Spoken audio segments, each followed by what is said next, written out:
We are not used to that scanning, कि under camera we are not used to work. हमें थोड़ा सा एक कॉम्प्लेक्स था कि हाँ, अब जब जब कैमरे आए, आज तो हर शॉपिंग सेंटर में जाइए there are cameras. Now we are used to, isn't it? अब हमें कोई वो नहीं लगता है कि somebody इज वॉचिंग और somebody is doing anything, because अभी हमारे एक, जैसे कहते हैं ना, माइंड में आ गई है ये चीज़ कि यार हमें कुछ गलत काम नहीं करना, बिकॉज पान बीड़ी की दुकान में भी कैमरा लगा हुआ है। अब जैसे शिप्स पे है ना, अभी तक तो आपका वीडीआर चल रहा था कि ये डेटा रिकॉर्डर है, अब वहाँ पे कैमरे जब आएंगे तो पीपल आर रियली एप्रीहेंसिव कि यार। आ आ गए चुके हैं सर। सर, आ चुके हैं सर, आ चुके हैं। लास्ट ये 3 जहाजों में तो एक भी ऐसा शिप नहीं मिला जिसमें कैमरे नहीं है, इवन गैंगवे पे कैमरे लगा रखे हैं। गैंगवे पे तो ठीक है, गैंगवे पे तो इवन आई ब्रिज ट्राइड पे मैं। सर, ब्रिज पे लगे हुए हैं सर, ब्रिज पे लगा के छोड़े हुए हैं, तंग ब्रिज करते पे लगा हैं। रखे हैं, गैंगवे पे लगा रखे हैं, तो आज इंजन रूम में लगा रखे हैं। रात को कोई पेट्रोल करने नहीं जाए तो अगले दिन सुबह कप्तान पकड़ लेता है, भाई तू पेट्रोल करने नहीं गया था रात को नीचे तक। नहीं बच्चे, देखिए वो चीज़ नहीं है। सर इंजन रूम उसका कहना, में, तू रात को जाग क्यों रहा था, सो क्यों नहीं रहा था? इंजन रूम में तो from 2000 I tell you, engine room में I had one cycle engineer who came from this Evergreen line. वो 2 महीने में छोड़ के चला गया। वो कहता नो, बिकॉज उनके शिप्स में एवरग्रीन कब से उन्होंने कैमरे लगाए थे, किस लिए? Because there is a huge machinery, कहीं जनरेटर, कहीं ऑयल तो नहीं लीक हो रहा। So instead of sending a person taking rounds, तो उसने सारी जगह कैमरे लगा दिया। फ्रॉम सीसीआर ही can watch the whole machinery, कहीं लीकेज है कहीं कुछ नहीं। वो पर्पस था उनका। अब this particular person was used to that type of life कि यार ठीक है, एक जगह से सारा कुछ मॉनिटर हो रहा है, जैसे आज दुकानदार करते हैं। ऊपर के 2-3 फ्लोर हैं, he sitting at one place and he is watching all his activities, isn't it? तो वो आइडिया था कैमरे का। अब अगर उसको मिस यूज करना है कि हाँ भाई किसी को पिन पॉइंट करना है, किसी को क्या करना है, दैट इज एडिशनल, जिसे कहते हैं ना, आपने एक एनेक्स बना दिया उसमें।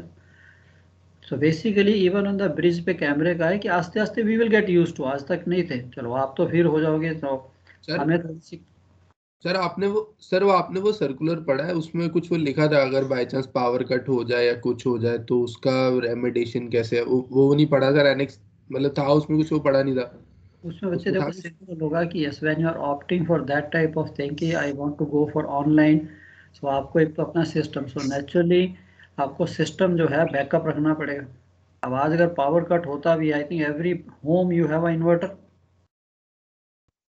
Very rare I will find that at least from the shippies के घर में तो सबके इन्वर्टर है, हाई पावर इन्वर्टर्स है, अवेलेबिलिटी भी है। तो सिर्फ विलेजेस वगैरह में है, जहाँ रिमोट में कहीं आप दूर रह रहे हो, वहाँ पे इन्वर्टर तो है बट वो चलता नहीं है। बट शहरों में तो I think mostly we have the backup. तो बैकअप की is not an issue. Net की प्रॉब्लम है कि यस, अगर नेट डाउन होता है या कुछ, even I am using this Jio giga fibre, fastest वाला 150 Mbps वाली स्पीड का है, ठीक है, हम पे कर रहे हैं। सो इस टाइप का आपको स्ट्रक्चर बनाना है, आपको अपना रूम बनाना है, आपको इवन एक कैमरा आगे से और एक कैमरा पीछे से रखना है कि यस ठीक है यार, आपने एग्जाम देना हो कि लेट मी, आपने देखना है, लेट एनीबडी वॉच यू, जब आप सिंसियरिटी से कर रहे हो। बट इसकी इसके प्लस पॉइंट देखिए, कंफर्ट कितनी है। आपको ट्रैवल नहीं करना, कहीं जाके रहना नहीं है, इजंट इट? इमेजिन, हम अपना दिन इमेजिन कर सकते हैं। I passed all the exams in Bombay, because उस वक्त दिल्ली एमएमडी तो थी नहीं। बॉम्बे में जाना, वहाँ पे रहना, चाहे फ्लैट हायर करना, घर से दूर, खाने की प्रॉब्लम, फिर बाहर खाना खाओ, यू कैन फॉल सिक। तो इन प्लस पॉइंट्स को आप देखिए, and it is matter of getting used to. आप देखा नहीं बैंकिंग में क्या हो गया, इवन नेट बैंकिंग भी फेल हो रही है, सब मोबाइल पे आ गए। वेदर यू लाइक इट और यू डोंट लाइक इट, हमें यूज टू होना ही पड़ेगा। नहीं तो पहले वो बही खाता, check system, all those things are gone. हम भी कहते थे नहीं यार वो ज़्यादा अच्छा है, वो ज़्यादा अच्छा सिस्टम है ज़्यादा। अब जब वो सिस्टम ही बंद हो गया तो it is much better we get used to. तो ये मेरे को ऑनलाइन सिस्टम है, ठीक है, 100% प्लस नहीं होगा, कुछ ना कुछ माइनस भी है, बट हम let's look at the plus points की यार। सर खत्म नहीं हुआ। अब भी आप कभी बैंक चले जाओ, बुड्ढे बुड्ढे लोग, हाँ, बुड्ढी बुड्ढी आंटियां अपने चेक लेके लाइन में खड़ी रहती है सुबह से लेके शाम तक, जबरदस्ती, जरूरत हो नहीं हो। हमें तो जैसे 50,000 से ऊपर जाना है तो जाना पड़ेगा बैंक में, पर सर ऐसी सारी अच्छी 2,000 वाली रुपए साइट ना हमें सिर्फ एक ही बैंक में देखने को मिलती हैं, दैट इज एसबीआई। 3,000 रुपए उसके लिए। देखने को मिलता है। देखिए देखिए वो चीज़ भी आपको साथ लेके चलनी है। टुमारो मैं आपको सिंपल कहता हूँ, tomorrow you are a DG shipping, कल को आप डीजी शिपिंग बनते हो तो आपने ये थोड़ा ना देखना है कि प्रेजेंटली क्या है, आपने सबको साथ लेके चलना है। हमारी जो फिर अपने पॉपुलेशन बच्चे फेल करने हैं ना सर, फिर हमने देखिए वो भी एक क्वालिटी है। फिर ऐसा सर हमने मार्केट में जो ओवरफ्लो हो रहा है ना उसको कंट्रोल करना है, फ्लडिंग कंट्रोल होगी सर। yes, उसको कंट्रोल बच्चे आपको लगता है ये एक साइकिल है, कह रहा हूँ ये शॉर्टेज अगर आप उसको कंट्रोल करना शुरू करोगे ना there will be shortage, immediately shortage हो जाएगी। आप देखिए अगर ये तो हमारे सर सर अच्छा है, डेढ़ एक दो बार साल से तो शॉर्टेज हुई तो नहीं है हमारी सर। प्रमोशन तो हो जाएंगे, एक बार शॉर्टेज तो हो कम से कम। हाँ आपने देखा नहीं है, मेरे को पूछे जिन्होंने शॉर्टेज देखी है, ship used to run with only master chief officer, that's all. अरे ठीक है सर, प्रमोशन तो हो जाएंगे, उसके बाद देखेंगे, वापस आ जाएंगे, उसमें क्या है। कैडेट ही प्रमोट होते थे कि ठीक है कैडेट है, कैडेट उसको थर्ड मेट बना दिया, दूसरे को चल भाई वॉच करते हैं। दोज डेज वर टेरिबल जिसे कहते हैं। बट ये था कि yes we had number of people, the people were more, एक नंबर ऑफ पीपल कम नहीं थे जैसे आज था। शॉर्टेज में क्या, कैन यू इमेजिन, चलो ऑफ ऑफ हैंड आपने याद करा दिया, how long you have done selling ship पे, कितने दिन कितने महीने तक आपने साइन ऑफ नहीं किया, शॉर्टेज सर का मैंने बता। मैक्सिमम 1 साल 23 दिन कैडेटशिप में एक जहाज। चलो कैडेटशिप तो चलता हो तो चलो एक सम का हमें टाइम पूरा करना है। आई हैव लास्ट सेल 9 महीने लास्ट कोविड में। चलो एक चेतन, साल sir, Chetan how much you have done, sir 9 months plus. Anybody more than 9 month, 9 महीने sir 1 year sir, last Covid कितने महीने, सर 11 महीने, हाँ 11 एक महीने। साल। अभी ये तो second officer, I have done 22 months as a chief officer, no no sign off, shortage है ही नहीं, बंदा ही नहीं है। Sir more days more money sir. SCI जो स्ट्रेट वे से कि भाई जब कोई आएगा तभी साइन ऑफ करेंगे, ऐसे अगर 1-2 साल और Shortage. कोई नहीं मिलता this is will not sign you off. And that was the prime time जब मेरे को अपनी मैरिज में जाना था, मेरी मैरिज ऑन तो वो भी कैंसिल। शॉर्टेज का आपको कह रहा हूँ ना, शॉर्टेज तो sir I was sir very sir sir just for curiosity sir, nothing वो। सर शादी अभी भी उन्हीं से हुई है या किसी और से हुई है? किसी आई और वाज अबाउट टू आस्क। वो वो तो छोड़ के चले गए, उन्होंने कहा यार ये तो नौकरी कौन सी है जहाँ पे बेटा फिर ठीक है सर, 15-16 महीने पे कहता घर ही नहीं आता। उन्होंने कहा जी ये सब झूठ है, मर्चेंट नेवी में नहीं है, कहीं और कुछ काम करता है। चलो सब रिकॉर्डिंग ऑन है, पर्सनल। सर भगवान ने उस समय आपको दूसरा चांस दिया था, आपने दे लिया ही नहीं वो चांस। तो शॉर्टेज नहीं होनी चाहिए, I am happy, take it on that से, आपको जैसे भी देगा मिलिया चांस। छोटे कॉन्ट्रैक्ट्स है ना, these are good, 4 to 5 months contract is the best. Short contracts कीजिए, वापस घर में आइए, डू योर थिंग्स एंड ना एक्सेस होनी चाहिए ना शॉर्टेज। एक्सेस में भी प्रॉब्लम है, यस आई नो दैट, कि इसको कंट्रोल रहना चाहिए। चलो आज क्या एक आधा न्यूमेरिकल और करेंगे, और you want me to revise little bit about the IMDG। Sir whatever you like. कल भी हमारे पास एक दिन है, आज एक न्यूमेरिकल कर लीजिए, मैं आपको देता हूँ, सो आपकी प्रैक्टिस हो जाएगी। कल का दिन I will keep it for to revise IMDG, because I am little apprehensive about your previous batches है कि IMDG का क्वेश्चन भी आता है और उसकी आंसरिंग जो है वो ठीक नहीं होती। क्वेश्चन में पूछा कुछ और गया है, हम लोग कुछ और लिख देते हैं। So I want you to be little thorough with IMDG because it's a little practically also cargo which we have to really take care, फिर IMDG करवा लो सर, फिर doubt as you wish। so answers के behalf पे आज इसको कर लेते, चलो कल परसों न्यूमेरिकल कर लेंगे। so I am not going to go through now, we have gone through all that details कि IMDG कोड क्या है। तो उसमें से जो सिलेक्टेड जैसे क्वेश्चन बेस्ड आपके क्वेश्चंस आते हैं जिस जिस टॉपिक्स पे, उसको I will like to highlight. So सबसे पहला था कि आपका emergency schedules, so this is also a common thing which is asked in the returns कि यार ये emergency schedule क्या होते हैं। so for I think now we have discussed enough कि emergency schedule basically है क्या, it is कहाँ पे दिया होता है, इसका पर्पस क्या है। तो EMS या emergency schedules, बेसिकली इसका purpose is the EMS guide, that is emergency procedures की जो गाइडलाइन है which is given in the supplement. So EMS guide is to provide information and guidance. तो ये आपको क्वेश्चन कैसा आता है, write short notes on 3-4 item वो दे देगा, write as per IMDG code, write short notes on EMS, MFAG, shippers declaration, DOC, और sometime the other important thing is your storage categories and all. इसका मैंने आपको नोट्स भी भेजे थे, उसके भी very careful. Now we are all used to segregation. Now segregation and storage categories are different. So let me first concentrate on this. What is this emergency schedules? So आपको इसके ऊपर शॉर्ट नोट्स लिखने हैं. तो सबसे पहले तो मेरे को उसको डिफाइन करना है कि यार ये emergency schedule है क्या. तो यहीं पे ये लिखा है, the purpose of EMS guide is to provide information and guidance for dealing with fires and spillage emergencies. अब ये दिया कहाँ पे होता है और कौन सा शेड्यूल लगेगा, उसकी इंफॉर्मेशन कहाँ पे. So this is how we have to attempt the question answer. So many times I see people write emergency schedule means the emergency equipment should be in readiness. वो बिल्कुल ही बच्चे अपोजिट है question से. So emergency schedules are basically, it is given in supplement, and this column refers to the relevant emergency schedules for fire and spillage in the emergency guide.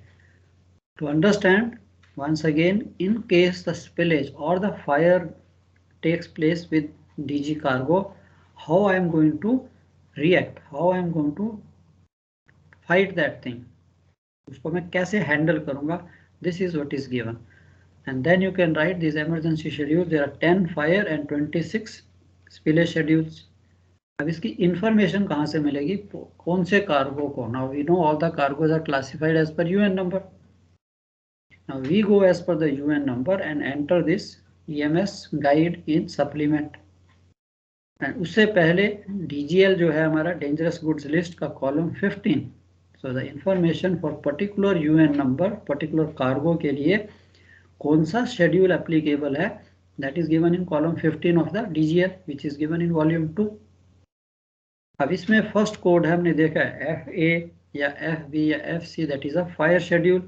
And उसी के साथ होता है spillage, SA SB. So spillage are 26 SA to SZ, whereas आपके जो fire है they are only 10 of them. And अब आपने उसको डिस्क्राइब करना है कि ये जो शेड्यूल है इसमें बेसिकली दिया क्या हुआ है. जब आप बुक में जाते हैं तो अगर ये 6 नंबर का भी क्वेश्चन है या कई बार ज़्यादा भी हो सकता है, मोस्टली अगर we are asked 4 items in one question, that means every item is about for 6 marks, 25 marks में से. So 6 में से मेरी टेंडेंसी है कि मैं चारों चीज़ों को अच्छा लिख दूं ताकि at least I can secure 20 marks. 5 number 6 में से 5 तो आने ही चाहिए. सो 5 आएंगे कैसे, अगर मैं सारा कुछ डिस्क्राइब कर देता हूँ. एमरजेंसी शेड्यूल का मीनिंग क्या होता है, इसकी इंफॉर्मेशन कॉलम 15 से मिलेगी. And then there are 10 fire schedules FA to FJ dealing with particular group of dangerous goods, and schedule starts with, अब ये डिस्क्राइब कर रहे हो आप कि शेड्यूल में दिया क्या हुआ है. वो जो एक पेज है जो गाइडलाइन है उसके अंदर दिया क्या हुआ. What is given is the, it starts with general comments on the danger of cargo, followed by sections dealing with cargoes on fire on deck, cargoes on fire under deck and cargoes exposed to fire. So it's very clear. The meaning of this is that if there is a fire with the cargo which is on deck, उसको कैसे मैंने fight करना है. and if the cargoes which are under deck, then उसको कैसे fight करना है, because all these cargoes react differently. all the cargoes we cannot fight with water. यहाँ भी हमारे पास फायर पंप है, फायर होजेस हैं, फायर मीन्स उसको स्टार्ट कर दो, नो. तो उसमें उसने आपको डिफरेंट मेथड्स दिए हैं कहाँ पे कौन सा मीडियम यूज करना है टू फाइट दैट. तो ये चीज़ उसमें उसने लिखी हुई है. स्पिलेज के लिए same 26 spillage schedule start with SA to SZ, and sections generally correspond to fire schedule ones, but there is a differentiation between अब spillage में small spillages, large spillages, very common. यार मैंने कंटेनर लोड किया उसमें ठीक है यार कुछ ड्रॉप जो है स्पिलेज हो रही है, so that is not an alarming thing. तो उसको हम देख सकते हैं। But if there is a large spillage continuously जो आ रहा है, उसके लिए भी उसने आपको मेथड्स दिए हाउ टू हैंडल दैट। इतना अगर आप लिख देते हो, स्टार्ट विद द EMS है क्या, उसकी इंफॉर्मेशन कहाँ से मिलेगी, और ये जो शेड्यूल है उसके अंदर लिखा क्या हुआ, I think you deserve 6 out of 6 मेरी ओपिनियन में। इससे ज़्यादा क्या होना चाहिए। अब same way medical emergency MFAG. Now MFAG you all know, I know that as a second officer you have worked with the medical section of the drugs and medicines on board, but answer को लिखने के लिए you got to be little bit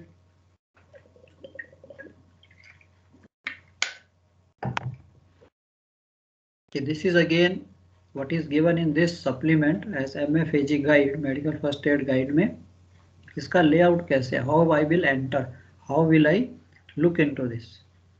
So this is also arranged in 3 sections. One is a flow chart based on emergency action and diagnosis, and second tables. There are various tables giving brief instructions for special circumstances. So tables में क्या है, आपको signs, symptoms and उसके बाद treatment का method वो आपको बता देता है. But which table refers to which emergency, वो हमें कहाँ से पता लगेगा, from the flow chart. And appendices giving comprehensive information, list of medicines, drugs and a list of chemicals referred, ये आपका MFAG में दिया हो. तो and second thing you can add also, yes, when we are carrying DG cargo, we are supposed to carry certain amount of medicine in addition to our normal medical chest. अब ये है कि tables, इस table में क्या दिया वो तो आपने कर दिया डिस्क्राइब कि भाई ये इस तरह से इसका लेआउट है. MFAG table, guide for use in accidents involving dangerous goods, and it gives, these tables gives likely signs, symptoms, treatment and other advice as per the effect of goods under that table.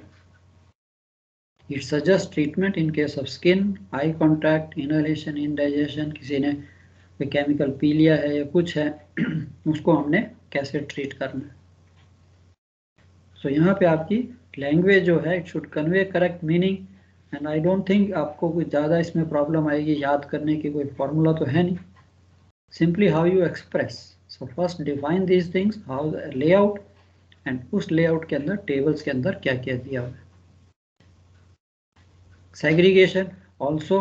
Now segregation में again see when you are writing the answer, वो segregation में questions को कई बार उसको segregation he segregation, but इस questions को घुमा फिरा के किसी भी तरह से पूछा जा सकता है. Simple straight way है कि okay, write short notes on segregation.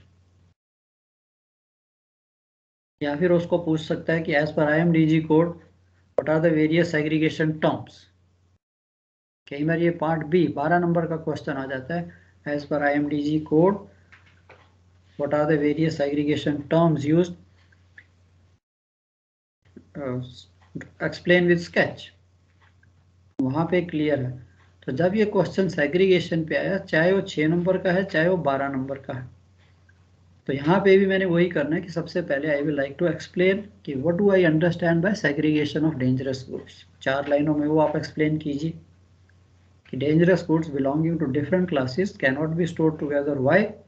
Because of their different chemical and physical properties.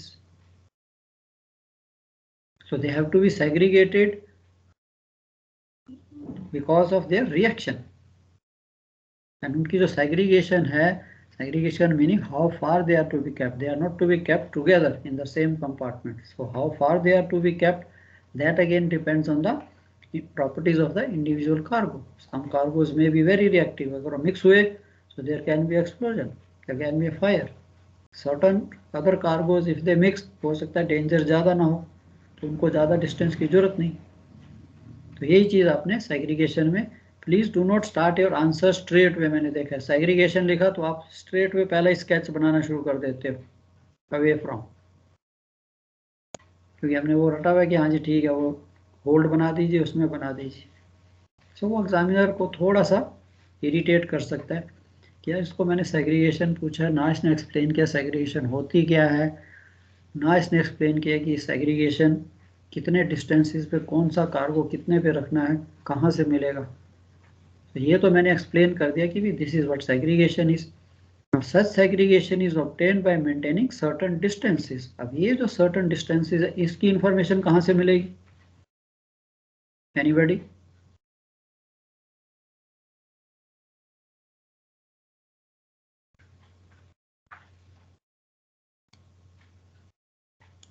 क्या कहते हो कि कितने डिस्टेंस पे कौन सा कार्गो रखना है, इसकी इंफॉर्मेशन मेरे को कहाँ से मिलेगी?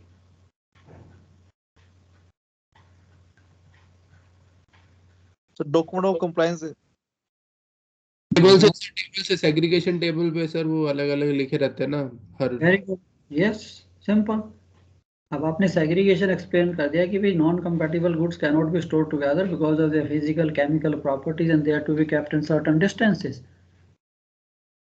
सबको ये नहीं है कि सभी को हमने 10 मीटर या 20 मीटर दूर रखना है, किसी को हम नज़दीक भी रख सकते हैं, किसी को काफ़ी दूर भी रखना पड़ता है, किसी को इवन होल्ड भी बीच में चाहिए. सो ये जो डिस्टेंसेस हैं which we get it from the segregation table. अब थोड़ा सा ब्रीफली सेग्रीगेशन टेबल को एक्सप्लेन कर दीजिए. सेग्रीगेशन टेबल बेसिकली आपको ये नहीं है कि उसको एग्जैक्ट इसको याद करना है, नो नीड. आप एक रफ छोटा स्केच बना सकते हो. Class 1 2 3 4 5 up to 9 same class 1 2 3 horizontal axis पे. बीच में आप कहीं पे भी 1 2 क्रॉस और ये लिख दीजिए कि this 1 2 3 4 is basically these things are indicating, these numerals are indicating the segregation terms. अगर तो ये फुल 12 नंबर का क्वेश्चन है फिर तो आप इसको पूरा एलेबोरेट कीजिए कि हाँ भी सेग्रीगेशन ये होती है. सेग्रीगेशन टेबल को भी थोड़ा सा आपने बना के एक्सप्लेन कर दिया and then start with this terms कि away from separated in terms का क्या मीनिंग है. Then you can make the sketches जो हमारे कन्वेंशनल शिप्स के लिए. Now here I again warn you one thing more. Please read the question. Sometimes they ask you the segregation. How will you carry out the segregation or what are the segregation terms? ये तो हो गया. तीसरा वो आपको पूछ सकता है, कई बार वो डिफाइन कर देगा शिप कि segregation on conventional ship और segregation on container ships. अब conventional and container का हमने दोनों चीजों को अलग से पढ़ा. मीनिंग यही है, टर्म्स यही हैं, बट कंटेनर्स के लिए ये चीज ऐसे आ जाती है. Away from means like this. यहाँ पे आप अपने कंटेनर के जो मैंने आपको स्केच दिखाया तो वो भी बना सकते हैं, नहीं भी बनाया तब भी चलेगा. सो सेग्रीगेशन अगर उसने कंटेनर्स के लिए पूछी है for container ships then you write this thing. No need to make this. ये हमारे जनरल ये कंटेनर्स का ऐसा स्केच बना सकते हैं, बट कंटेनर्स का पूछा तो ये वाले स्केच नहीं बनाने. This is not for container, this is for conventional ships. अगर उसने थर्ड पॉसिबिलिटी क्या है कि हो सकता है वो आपको डिफाइन ना करे. They just ask you describe the various segregation terms used as per IMDG code. अब आपके पास चॉइस आ गई कि आप या कन्वेंशनल शिप लिख दीजिए या कंटेनर शिप लिख दीजिए. दोनों को लिखने की जरूरत ही नहीं है, एक लिख दीजिए आपने because he is not mention. So you say कि okay these are the various segregation terms. आपने उसको डिफाइन कर दिया, away from, separated from. But containers का मैंने देखा कई बार, मैंने भी क्वेश्चन डाला था कि how this segregation is carried out on container ships and most of the people they draw this sketch. ये स्पेशली कन्वेंशनल शिप्स के लिए स्टोर्ड है ना कन्वेंशनल वे. तो यहाँ पे थोड़ा सा केयरफुल रहिए. बाकी अगर आपको ये आता है, if he has not mention container ships then if you are thorough with this no harm. इसके स्केच बना दीजिए, ये शो कर दीजिए. इस स्पेशली सेग्रीगेशन के लिए you should be very thorough. कि segregation not difficult, you have all understood segregation होती क्या है, उसकी इंफॉर्मेशन सेग्रीगेशन टेबल से. एंड अगेन साथ साथ आपके ओरल भी सेग्रीगेशन टेबल कहाँ दिया क्या सर? वॉल्यूम 1 चैप्टर 7 वहाँ से मिल जाएगा, वहाँ से मैं इसको देख लूँगा. ये आपकी आइटम जो है दिस इज, आप नाइसली उसको स्केच के साथ एक्सप्लेन कर सकते हैं. डॉक्यूमेंटेशन में इसमें भी क्वेश्चन आता है. अब डॉक्यूमेंटेशन आप सबने अच्छी तरह पढ़ ली है. सबसे पहले किया DOC, डॉक्यूमेंट ऑफ कंप्लायंस क्या चीज़ है, इसके लिए भी है. इसमें भी कोई आपको ज़्यादा वो नहीं लिखना, बट यू कैन राइट जैसे मैंने आपको बताया था रेगुलेशन 19 जो आपका है वो भी आपको बताता है कि document of compliance means the ship who is authorized or who intends to carry DG cargo in the cargo spaces, they are supposed to have other things also, extra SCBAs, chemical suits, extra medicines, and even this bilge pumping system, sprinkling system. So that is again it is mentioned in your DOC के 4-5 sheets होते हैं, उसमें भी वो दे देता है कि ESP these things are there on the ship, and जो जो चीज़ें दी हैं उनको हमें उसी तरह से इन गुड ऑर्डर में रखना है, that they are all in good working condition. So document of compliance is not tough. बाकी आप हिस्ट्री लिख सकते हो, limited for 5 years, issued by flag state after the survey. And ये document usually in this form, इसमें क्या क्या दिया ये सब इसमें लिखा. Document also states additional requirement that must be fulfilled prior this DGs can be carried. तो DOC में अगर 6 नंबर का भी क्वेश्चन है, 5 यू शुड ऑलवेज से किया, 6 में से 5 तो मेरे को मिलने चाहिए, सो दैट कोई भी चीज़ में छोड़ूँ ना. और यही चीज़ है कि यस, इससे कि आपने इसको DG को मैंने आपको भेजा भी, इसके नोट्स भेजे हैं, इसको पढ़ लीजिए. DG लिस्ट का यस DG मैनिफेस्ट भी आ जाता है, डेंजरस गुड्स लिस्ट नहीं हो. DG मैनिफेस्ट क्या है? DG मैनिफेस्ट के कंटेंट्स कौन बनाएगा इसको, ठीक है, कैरियर और इट्स एजेंट्स और any person designated for the purpose he will make this. यार मेरे शिप पे DG जो है कितना है, कहाँ कहाँ पे, उसकी लोकेशन क्या है, वेट क्या है, एंड इसके कंटेंट्स जो हैं instead of manifest detail storage plan. तो ये भी आप टेबुलर फॉर्म में लिख सकते हो. No need to make this sheet type. यार इसके अंदर दिया क्या होता है, proper shipping name, class, UN number, kind of packages, location, shipper, consignee और उसका इमरजेंसी. एंड कहाँ से बनाया जाता है? From the DG declaration. हर बंदे ने, जिस भी शिपर ने आपको ये कार्गो दिया है उसने साथ ही आपको DG डिक्लेरेशन दी.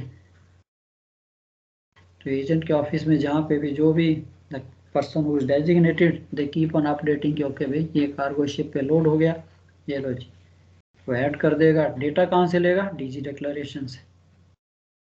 फाइनल आपका मैनिफेस्ट एक टोटल समरी है, summary of DG cargo on board location wise, that's all. ये आप उसके कंटेंट्स भी दे सकते हैं.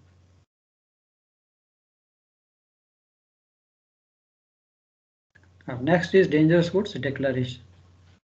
सो डॉक्यूमेंट्स में ओनली यही चीज़ें हैं जो डेंजरस गुड्स डिक्लेरेशन क्या होती है, इसके अंदर क्या दिया होता है, DG मैनिफेस्ट क्या है, DOC क्या है,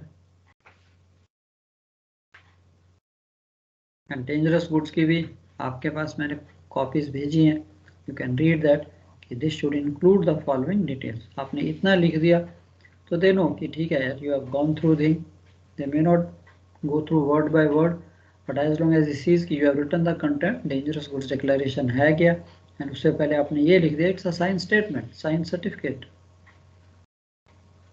whatever is offered, it is in proper condition for carriage as per the IMDG code.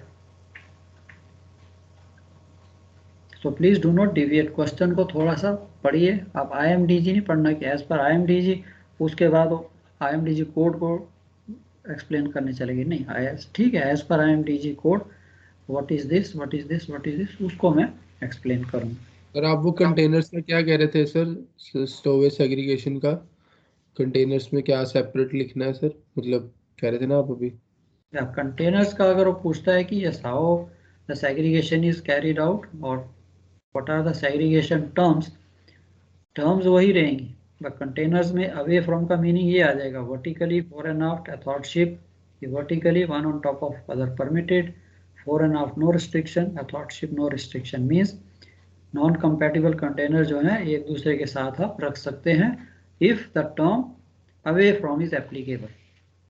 अच्छा ठीक है.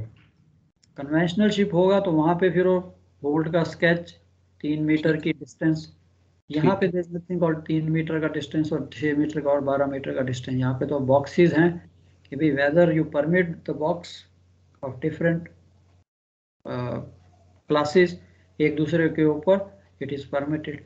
सेपरेटेड फ्रॉम, ये थोड़ी सी टफ सेग्रीगेशन है। अब कार्गो थोड़े डेंजरस होने शुरू हो गए vertically, not in the same vertical line. And athwartship और fore and aft one container space, एक कंटेनर, एक टाइप का कार्गो है, बीच में दूसरा जनरल कार्गो कंटेनर, एक कंटेनर स्पेस आपने छोड़नी है, खाली नहीं रखनी। You can put another cargo. So containers का ज़्यादा इजी है।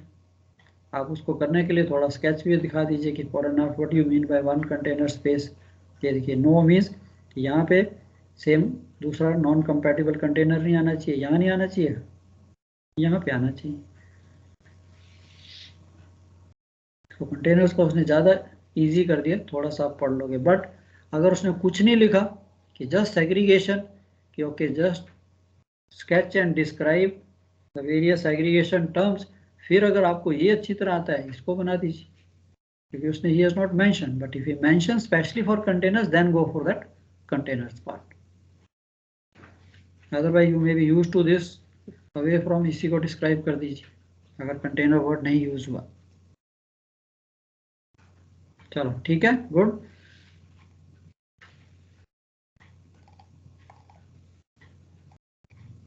डॉक्यूमेंटेशन में I think that's all. TG manifest, TG declaration क्या होती है, end of course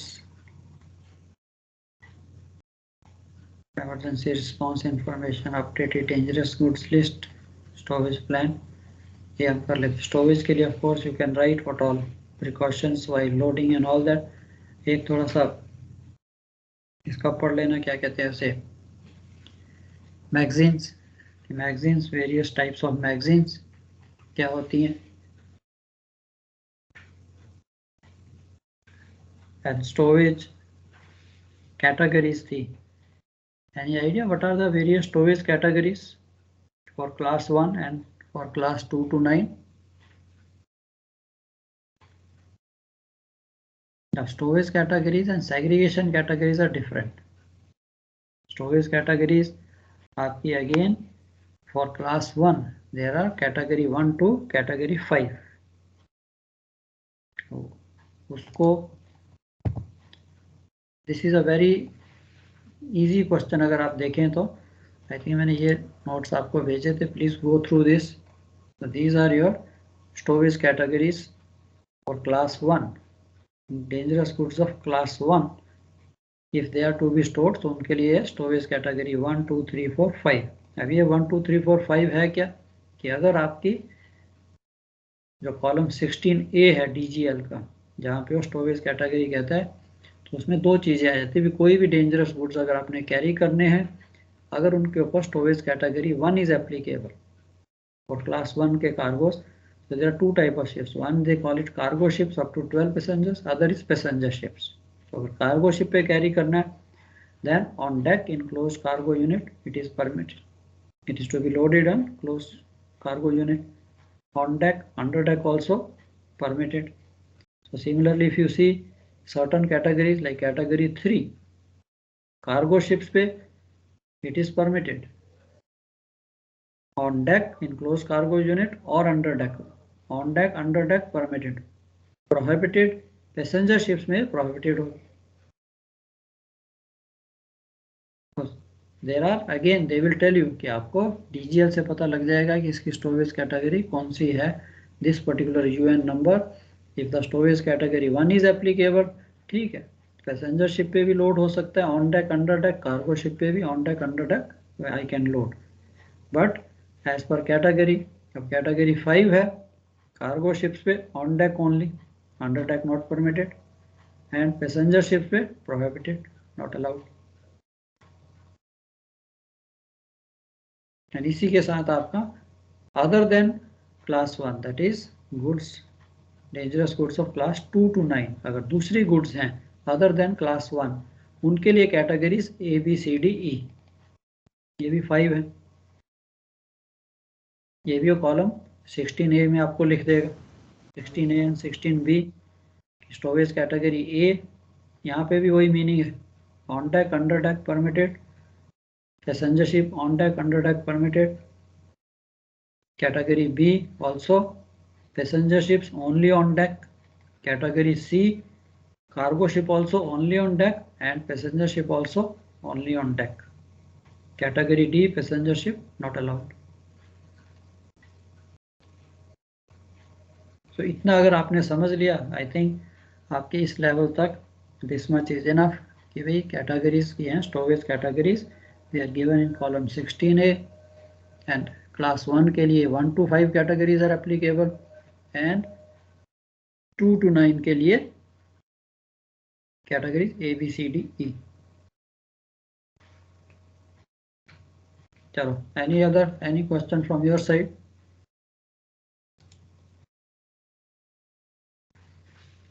So these are the questions based basically topics from the IMDG. बाकी you know the layout everything, code कैसा है.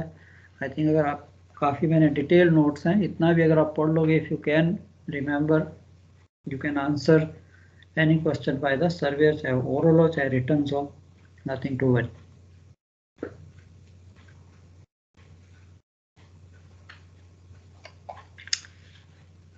ठीक, चलो ठीक है. आपने अभी क्या स्टडी करनी है अपनी? Yes sir. नहीं सर. ओके बच्चे, ओके. सर ये प्रीवियस ईयर क्वेश्चन आंसर कुछ डिस्कस कर लो सर, पता चल रहा है कैसे लिखने आंसर्स वगैरह. डीजी में तो यही है बच्चे, बाकी तो आपके जनरल है. अगर आप you go through, I don't think there any difficult things. आप बल्क में ले लीजिए या टैंकर्स में आपका आईजी प्लान, आईजी प्लांट, उसके डायग्राम, उसकी वर्किंग, काओ के precautions, PV valves, PV breaker, उन्हीं के ऊपर आपके क्वेश्चन है. ज़्यादा थ्योरी में कोई ज़्यादा वेरिएशन नहीं है. एंड क्वेश्चन 3 जो है तो आपके न्यूमेरिकल है. Question 3 is normally hatch covers को अच्छी तरह पढ़ लीजिए. हैच कवर्स की मेंटेनेंस वो भी मैंने काफ़ी डिटेल्ड आपको भेजा हुआ है. एंड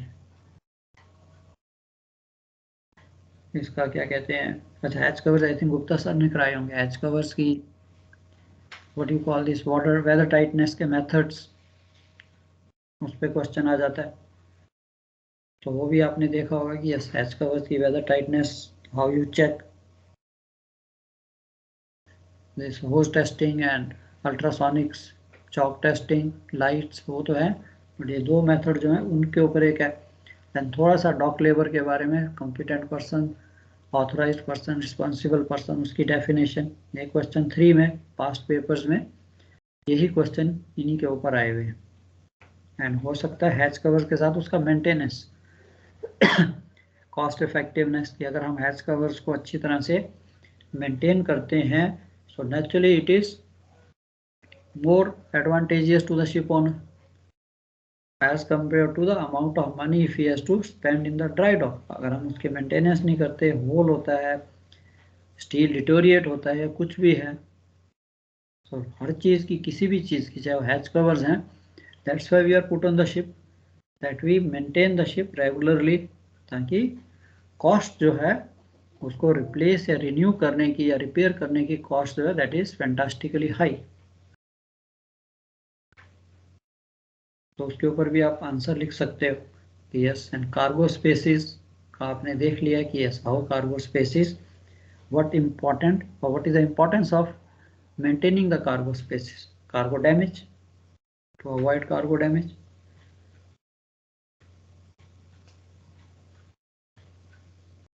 एंड केमिकल गैस पे हैजर्ड्स, रीलिक्विफेक्शन, प्लांट कैसे काम करता है.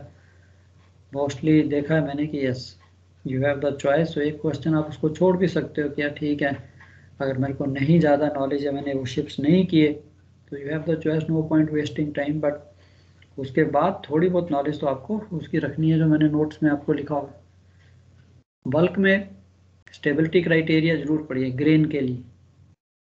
I hope preparation of holds for any bulk cargo you will not face any problem. You have enough experience. मैंने notes भी काफ़ी elaborate दिए. that you can write about the, अच्छा आपको नहीं दिया, I get confused with your दूसरे batch के साथ. बल्क कार्गो में stability criteria for grain with DOA, without DOA, and securing methods of the grain surfaces. तो Hmm. excuse me, sir. हाँ जी. सर जैसे एक क्वेश्चन आया हुआ है पेपर में, with respect to IMDG code explain segregation criteria for carriage of dangerous goods, justify your answer with proper sketches. आगे इसमें सर ये जो 4 टाइप हैं सेग्रीगेशन के, पहले सेग्रीगेशन को एक्सप्लेन करें यस एंड आप उसके बाद जो 4 टाइप हैं उनको स्केच के साथ एक्सप्लेन कर दें. करेक्ट. अब उसने नीचे मेंशन किया, has he mention that for conventional ships और कंटेनर शिप्स नथिंग. नहीं सर और कुछ नहीं है, बस इतना ही है, segregation criteria for carriage of dangerous goods. Correct. So then you can go conventional way if you are very thorough with this. But उससे पहले इमीडिएटली फिगर से मत स्टार्ट कीजिए, अवे फ्रॉम से नहीं शुरू करना. आपने पहले सेग्रीगेशन को एक्सप्लेन करूं थोड़ा. यस 4-5 लाइन है. Segregation means this. पहले सेग्रीगेशन मतलब बताना है, फिर कहाँ से फाइंड आउट किया जा सकता है वो बताना है, वॉल्यूम 1 चैप्टर 7 सेग्रीगेशन, फिर सब डायग्राम बनाना है. Right sir. सेग्रीगेशन टेबल को भी 2-4 लाइन है कि yes it is Inspections by port authority before loading dangerous goods with respect to IMDG. Yes. अब इसमें आपको आई थिंक ये क्वेश्चन भी हमने किया था कि हमारी what are the ship carriers and shippers responsibility. जी सर है सर, वो नोट्स में है सर. आई थिंक यहाँ पे होगा. तो उसमें भी अगर आप देखिए शिपर की रिस्पांसिबिलिटी उन्होंने बड़ी अच्छी तरह से फिक्स की है दोनों की. अब ये थोड़ा सा मेरे को पता होना चाहिए कि हाँ यार शिपर की और इसकी शिपर रिस्पांसिबिलिटी क्या है. He has वो to डॉक्यूमेंट सर वो बताएगा कि कौन सा कार्गो है, कितना उसका हजार्ड है, उसका डीजी नंबर क्या है, उसका यूएन नंबर क्या है, उसके तो उसके ऊपर है कि yes he before he gives the goods, because तब तक उसका जो सामान है सी. अदरवाइज अदर कार्गो ठीक है, आपके जो भी पेपर बनाता है हम ये कितनी क्वांटिटी क्या है वो सब चलता है. But where is the dangerous goods are concerned, the shipper has to classify, declare the goods in compliance with IMDG code. Packing ये भी शिपर की रिस्पॉन्सिबिलिटी है. Pack the goods in compliance with IMDG code. Label the items. आप इसको explain कर सकते. मैंने छोटा छोटा एक लाइन में लिखा. Label the items, packages with proper shipping name, UN number, hazard label, ये सब उसकी रिस्पॉन्सिबिलिटी है. तब तक गुड्स जो है will not be accepted. And certify that the goods are correctly. आगे आपका DG declaration में he signs, he gives a sign statement कि they are packed, labeled according to the IMDG code and they are fit for transportation by sea. Ensure incompatible goods are not stored in the same transport unit. अब ये आ गया container में. ये उसको भी देखना है. The shore authority, जो authorized authorities हैं वो also चेक करती हैं कि भाई जो सेग्रीगेशन है उसको भी देखनी है किनारा में. बिकॉज कंटेनर के अंदर हमें क्या पता किसने क्या डाला. गुड्स चाहे मैं पता हूँ बट वैसे तो उसकी डिक्लेरेशन है कि भाई इस कंटेनर के अंदर ये क्लास 3, 4, 5 डाली हुई है. But are this 3, 4, 5 compatible? If not compatible, आप चेयर पे बैठोगे sometime you go through very quickly, आप यू रीड दिस, आपके पास फोटो कॉपी देता है agent, so you can see this कि इस कंटेनर के अंदर कौन सी क्लास है. If you have a doubt, जैसे मैंने आपको बताया मेरे साथ एक बार हुआ था, तो फाइनली जब एजेंट को फ़ोन करके पूछा तो उसने आगे बताया कि नहीं यार it is in limited quantities. So limited quantities थोड़ी मेरे को शर्म तो आई. आई ओपन द बुक, फिर देखा हाँ यार लिमिटेड क्वांटिटीज में ये दोनों क्लासें कंपैटिबल है, पॉसिबल है. And शिपर must also ensure the packaging is steadily made in good condition, design so any internal surfaces contents may not come in contact. ये तो आपकी उसकी सारी पैकेजिंग, मार्किंग, लेबलिंग का आ गया. एंड शिपर कैरियर की क्या रिस्पॉन्सिबिलिटी. अब वहां पे हम क्या करते हैं, हम सारी प्रिकॉशन लिखनी शुरू कर देते हैं. क्या विल इंश्योर दिस, वो बाद की चीज़ है प्रिकॉशन. सबसे पहले कैरियर की रिस्पॉन्सिबिलिटी है that the ship has to ensure the crew has received training. Crew means anybody legal term है क्रू में, चाहे कैप्टन चाहे चीफ ऑफिसर, हम सारे we are basically the running the ship.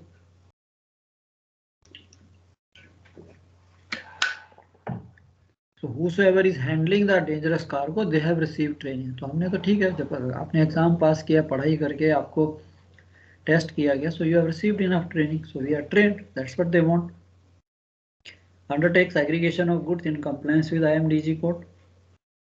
ये शिप की रिस्पॉन्सिबिलिटी है कि उसकी प्रॉपर सेग्रीगेशन है, क्योंकि नेचुरली शिप पे तो हमने स्टोर करना है cargo. And then we have to prepare a list of dangerous goods की ठीक है, you have received the training, you know how to handle these goods. So when the one word is enough, that you know how to handle means उसमें सारा कुछ आ गया कि आपको क्या क्या चेक करना है, क्या क्या चीज़ देखनी है, वो सब उसमें आ जाएगी. Second important is segregation means goods की प्लेसमेंट ऑन बोर्ड, कौन सी कैटेगरी कहाँ पे रखनी है, that must be done. The segregation most important. फिर आपने लोड कर लिया, you should have a complete list. तो मैंने कहा भाई खाता जो हमारा है समरी ऑफ द गुड्स, जिसे हम कहते हैं कि डीजी मैनिफेस्ट कह लीजिए कि यहाँ पे कौन सा गुड्स, कितने गुड्स हैं, कहाँ कहाँ उनकी लोकेशन है, वो भी शिप को पता होना चाहिए. And ensure necessary emergency equipment is on board.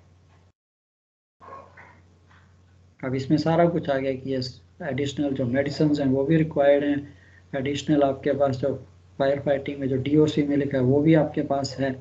So this is what they basically want. And emergency procedures, of course ये ट्रेनिंग में आ जाएगा. Training covers everything, that you know how to handle these goods, you know how what to do in case of emergency.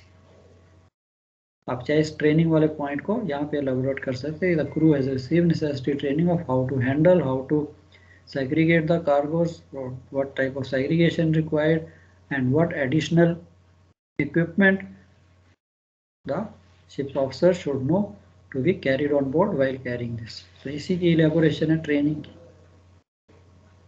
And then we have to ensure that before we loading that we have this equipment in good working order. That's what is the carrier's responsibility. अगर precaution पूछता है, yes, very common क्या है यार, what precautions you will take while loading discharging these cargos. फिर उसके ऊपर आपका सारा I think 20-25 पॉइंट्स मैंने लिखे हुए आपको, that you can write. चलो ठीक है. I think I am hopeful that this time when I see the paper, so आपके answers will be very question specific. Yes, sir. Time लीजिए, just read the paper. इसीलिए I insist, try read the question paper twice. कि यार उसने question में क्या पूछा है, and फिर very cool and composed mind में आपने उनके answers लिखने, अपने आप आ जाएंगे. Don't worry, you the moment you are absolutely cool, you will get the answers. कोई इसमें difficult नहीं है.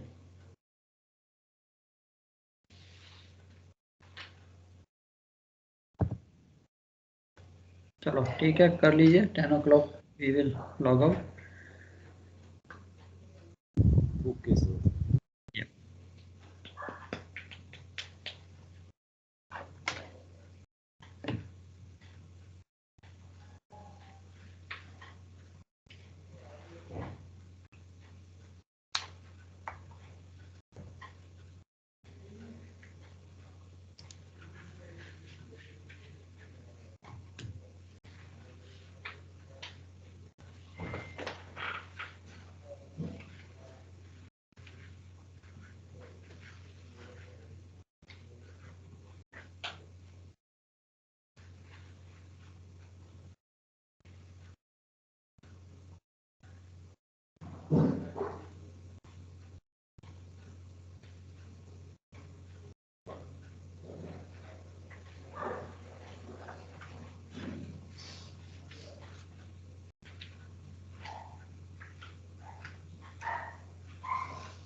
चलो okay dear, then I am logging out.